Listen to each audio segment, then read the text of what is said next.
কারণ আমরা তো ক্ষমতার জন্যই রাজনীতি করি। আমরা বোধহয় সংস্কারের বিরোধী বা সংস্কারের বাইরে, অথচ সংস্কারটা শুরুই করেছি আমরা। সান্ত্বনা ভাব, শান্তির ভাব এসে গেছে যে ফ্যাসিস্ট হাসিনা পালিয়েছে, দেশ এখন নিরাপদ, আমরা এখন নিরাপদ। কিন্তু একজন রাজনীতিবিদ হিসাবে আমি বলছি, আমার কাছে মনে হয়েছে এখন আমরা সবচেয়ে ভঙ্গুর অবস্থায় আছি।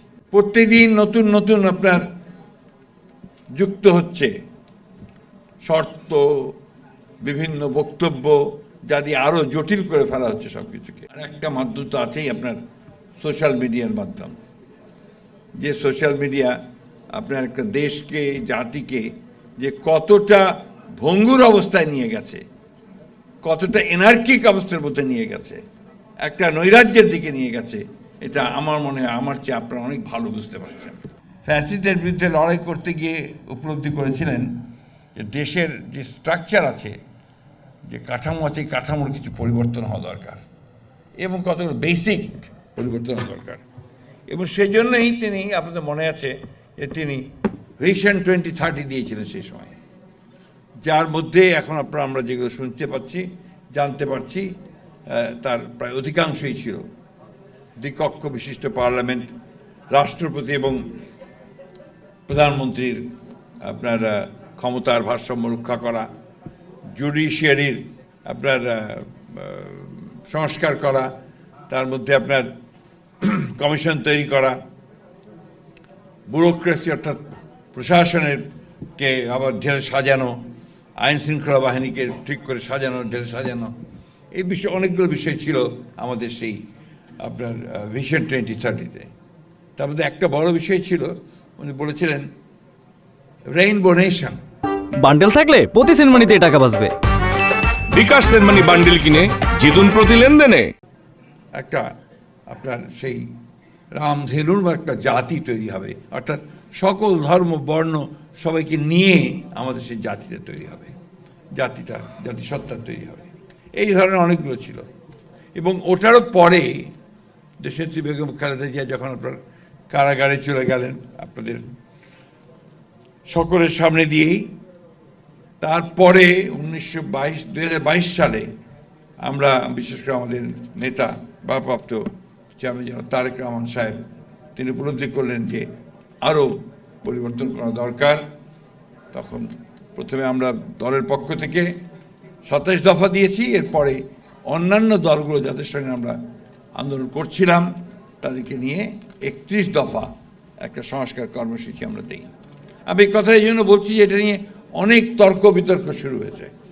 মনে হচ্ছে এই কথাবার্তা শুনে এমনভাবে শুনি, বারবার করে মনে হয় যে আমরা বোধহয় সংস্কারের বিরোধী বা সংস্কারের বাইরে, অথচ সংস্কারটা শুরুই করেছি আমরা। আমি কথাটা বারবার করে বলতে চাই, 2016 এবং 2022-এ আমরাই প্রথম সংস্কারের রূপরেখা দিয়েছি, রাষ্ট্র কাঠামো যে আপনার পরিবর্তন তার কথা বলেছি। দুর্ভাগ্য আমাদের যে আজকে সরকারের কিছু মানুষ এবং কিছু কিছু আপনার ব্যক্তি যারা এটাকে ভিন্নভাবে দেখানোর চেষ্টা করছেন। অনেকে বলার চেষ্টা করেন বিএনপি শুধু নির্বাচন চায়, সংস্কার চায় না। তারপর আবার এটা বলেন বিএনপি শুধু ক্ষমতা চায়। আমি খুব স্পষ্ট করে বলতে চাই যে বিএনপি তো ক্ষমতা চাই, কারণ আমরা তো ক্ষমতার জন্যই রাজনীতি করি। কারণ আমাদের যে গঠনতন্ত্র, আমাদের যে আপনার ঘোষণাপত্র, সবখানে তো পরিষ্কার করে বলাই আছে যে আমরা জনগণের মাধ্যমে, নির্বাচনের মাধ্যমে, জনগণের ভোটে নির্বাচিত হয়ে আমরা সরকারে যেতে চাই এবং আমাদের যে ম্যানিফেস্টো সেগুলোকে আমরা কাজ করতে চাই। যে নির্বাচন তো আমরা অবশ্যই চাইব, কিন্তু নির্বাচনটা চাই কিসের জন্যে?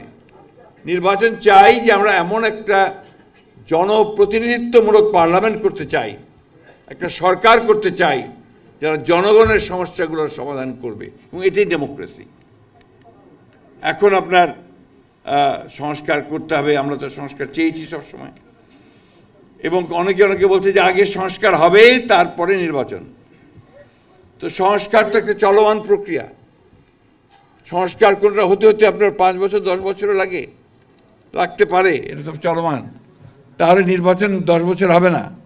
আর এই 10 বছর কি ওই ফ্যাসিবাদী আমলাদের হাতেই দেশ চলবে? এখন তো আমরা ফ্যাসিবাদী আমলাদের দ্বারাই পরিচালিত হচ্ছি। সেক্রেটারিয়েটে আমলারা 90% আপনার ফ্যাসিবাদের দোষর। আপনারা এখন এখানে আলোচনা করলেন যে আপনাদের এই বারে এখানে এখনো অনেকেই আছেন যারা ফ্যাসিবাদের দোষর ছিলেন, তাই না? তো তাহলে এই অনির্দিষ্ট কালের জন্য একটা অনির্দিষ্ট অনিশ্চিত একটা অন্তর্বর্তী সরকার, এটা কি এই দেশের মানুষের জন্য কোনো উপকারে আসবে? আসতে পারে না। আমাদের কথাগুলোকে অনেক ভুল ভেবে বিচার করার চেষ্টা চালানো হচ্ছে।